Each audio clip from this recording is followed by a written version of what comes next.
What if the floor of your house was alive? Not a metaphor. In 1200s England, the floor of a typical home was covered in rushes, a layer of straw, reeds, and dried herbs spread across packed earth. Fresh rushes went on top. Old rushes stayed underneath. They were never fully removed. Over weeks and months, the bottom layers became a compressed mat of decomposing organic material.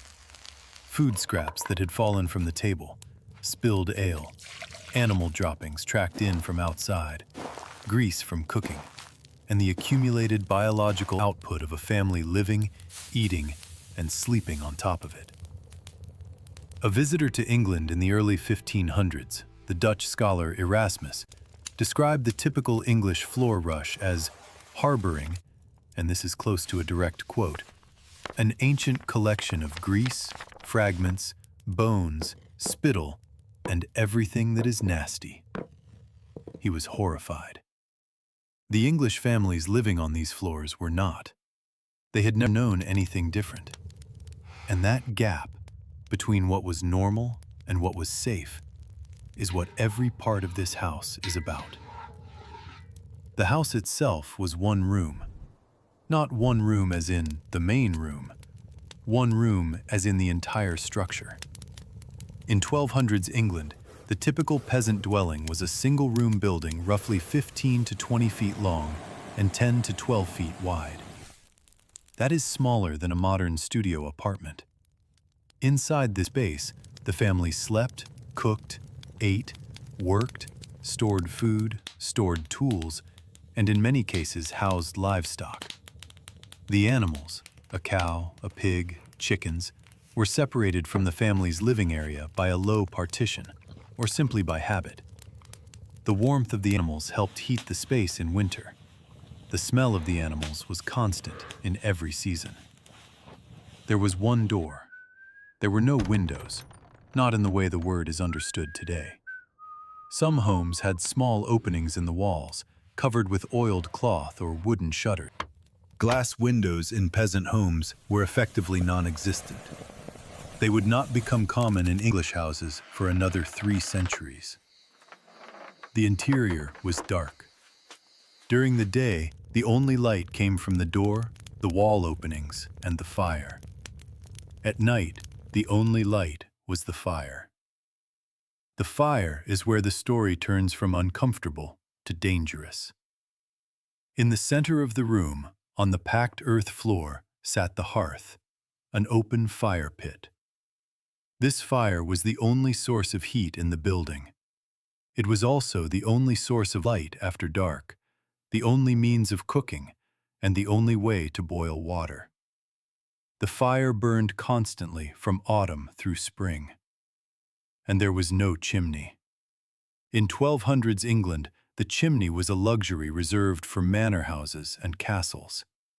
In a peasant home, the smoke from the central fire rose to the ceiling and eventually found its way out through a hole in the thatch, through gaps in the roof, through whatever openings existed.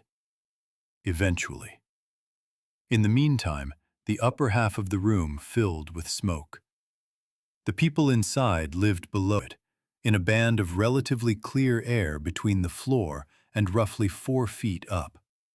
Everything above that line, the thatch, the rafters, the stored food hanging from the ceiling to keep it away from rats, was coated in soot. The smoke preserved the thatch to some degree, which is why nobody was in a hurry to add a chimney even when the technology became available. The blackened thatch lasted longer. The trade-off was the air. The health effects of constant smoke exposure were devastating and invisible. Chronic respiratory disease, eye infections, sinus inflammation that never fully resolved because the irritant never stopped. A modern study of medieval skeletons from English village cemeteries found evidence of chronic sinusitis and lung damage at rates far exceeding modern populations. The soot particles were fine enough to penetrate deep into lung tissue. A person who spent 40 years breathing medieval hearth smoke, and 40 was an optimistic lifespan, had lungs that bore a resemblance to those of a heavy smoker. Nobody knew this. Nobody could have known this. The smoke was uncomfortable, but it was normal, and normal things are not treated as threats. The fire kept the family warm and alive through winter. The smoke was the cost. And nobody questioned the cost, because everybody paid it. Think about what this means in practice. Every meal you cooked released more smoke into the room. Every cold night required more fuel, which meant more smoke. The warmest spot in the house, nearest the fire, was also the spot with the worst air quality. The choice was constant and invisible: warmth or lungs. And because the damage accumulated over decades, not days, nobody connected the cough that started in middle age with the fire they had been breathing since birth. There was no before and after comparison possible. Every house in the village had the same fire. Everyone had the same cough. The thatch was the roof and the ceiling, and occasionally the catastrophe. Thatched roofs, made from bundled reeds, straw, or heather, were the standard roofing material for English peasant homes from the Saxon period through the late medieval era. A well-made thatched roof was surprisingly effective at shedding rain. It was also thick enough to provide insulation. The problem was everything else about it. Thatch was organic material. It rotted. It harbored insects, mice, and birds. It absorbed moisture in wet seasons and dried to a fire hazard in dry ones. A spark from the central hearth, the hearth with no chimney, directly below the thatch, was enough to ignite it. House fires in medieval English villages were not rare events. They were a documented, recurring feature of village life. Court records show multiple instances of entire streets burning because one thatched roof caught fire and the wind carried sparks to the next. There was no fire brigade. There was no water pressure system. There was a bucket, and there were neighbors, and there was luck. If the wind was favorable, the village survived. If it wasn't, people rebuilt. The same materials, the same design, the same thatch over the same hearth, because there was no alternative material that a peasant family could afford. If you lost your house to fire in 1200s England, the replacement was identical to the one that burned. The vulnerability was structural, permanent, and accepted. The walls were wattle and daub, a frame of woven wooden strips packed with a mixture of clay, straw, animal dung, and whatever binding material was locally available. Wattle and daub was cheap, widely available, and reasonably effective as a building material in temperate climates. It was also porous, prone to cracking in frost, and permeable to insects and rodents. In wet weather, the walls softened. In dry weather, they cracked. In every season, they provided housing for vermin that moved freely between the wall cavities and the living space.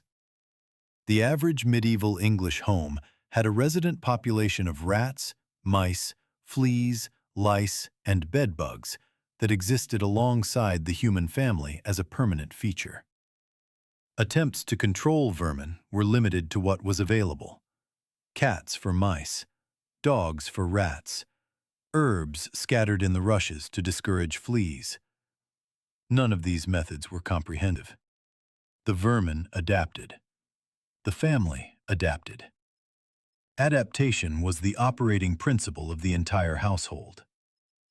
Here's the thing about sharing a home with animals that most modern accounts skip. It wasn't negligence. It was economics. A cow was the single most valuable asset a peasant family owned. It provided milk, which could be made into butter and cheese. It provided labor for plowing. It provided manure for the fields. And if it died in the cold of winter, The family's economic position collapsed. Keeping the cow inside the house, behind a partition, sharing the same roof, was not primitive. It was rational. The cow's body heat contributed meaningfully to warming the space. The proximity allowed the family to monitor the animal's health. The cost was the smell, the dung, the flies. That cost was paid without complaint, because the alternative, a dead cow in February, was economically catastrophic.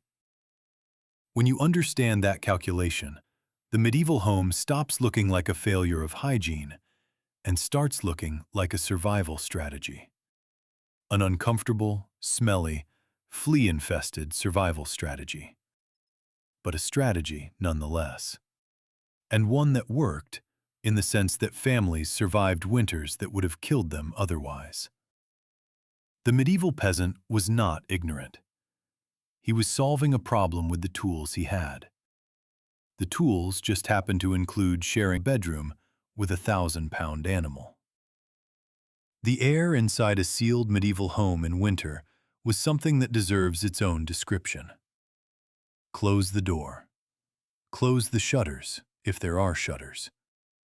The fire is burning in the center of the room. The smoke fills the upper half of the space.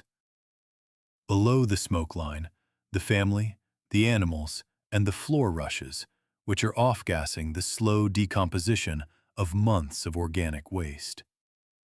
The humidity from the animal's breath, the human's breath, the steam from cooking, and the damp walls creates a persistent moisture. There is no ventilation system. The air is a mixture of wood smoke, carbon monoxide, methane from decomposing rushes, ammonia from animal urine, and the general atmosphere of 6 to 8 bodies, human and animal, in a room the size of a parking space. This was every winter night, for months. A modern air quality monitor, placed in a reconstructed medieval home during a historical experiment, registered levels of particulate matter that would trigger an evacuation warning in any modern workplace. The family who lived in that room breathed that air from October to April, every year, for their entire lives. And if you had walked in from outside, from the cold, clean winter air, the first breath would have hit like a wall. The residents didn't notice, the same way you don't notice the air in your own house. Adaptation. It works in every century. It protects from discomfort. It does not protect from damage. Average life expectancy in a 1200s English village was approximately 31 years. That number requires context. It includes infant mortality, which was high, and it does not mean that adults routinely died at 31. Many people who survived childhood lived into their 50s or 60s. But the average tells a systemic story. The conditions of daily life, the smoke, the diet, the water, the cold, the vermin, the chronic low-grade infections, produced a baseline level of health that was significantly compromised before any major illness or injury arrived. The house was a contributing factor. Not the only factor, but the place where a person spent more time than anywhere else, breathing the worst air, sleeping on decomposing organic matter, sharing space with animals and their parasites. That place was not neutral. It was actively, quietly, cumulatively reducing the length of every life lived inside it. And nobody measured that. Nobody could have. If you had told a 1200s English farmer that his house was shortening his life, he would have asked a reasonable question. Compared to what? There was no other kind of house. That was home. One room, one door. No chimney, no windows. A fire in the middle of the floor that kept the family alive in winter and shortened their lives every year. A roof that could catch fire from a single spark. walls that cracked in the frost and housed vermin that carried disease, a floor that was never fully cleaned, that was, in the most literal sense, decomposing beneath the feet of the people who ate and slept on it, and animals on the other side of a waist-high partition, breathing the same air, adding their warmth and their waste to the ecosystem of the room. This was not a bad house. This was a house, the best house most people would ever live in. Built with the materials available, heated by the only technology available, maintained to the standards that everyone understood and nobody questioned. It was everything a 1200s English family had, and it was, by every modern measure, slowly killing them. And they had no way of knowing.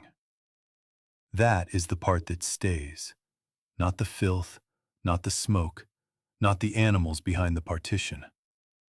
The part that matters is that you could have lived in that house for 30 years without ever suspecting it was harming you. Because every house in every village looked the same, smelled the same, and lasted the same. We've covered the streets, the food, the frontier, the ruins, and now the house. 5 parts of what life used to be. 5 pieces of a world that most people never think about when they complain about a slow Wi-Fi connection or a cold draft from a window. But we've only scratched the surface. From here, we go deeper, into the parts of medieval England that deserve their own episodes, starting with what happened when someone in that house got sick. Because the doctor was worse than the disease. And that is not a figure of speech. The 1300s English physician had tools, training, and theories. Every single one of them was wrong. That's next.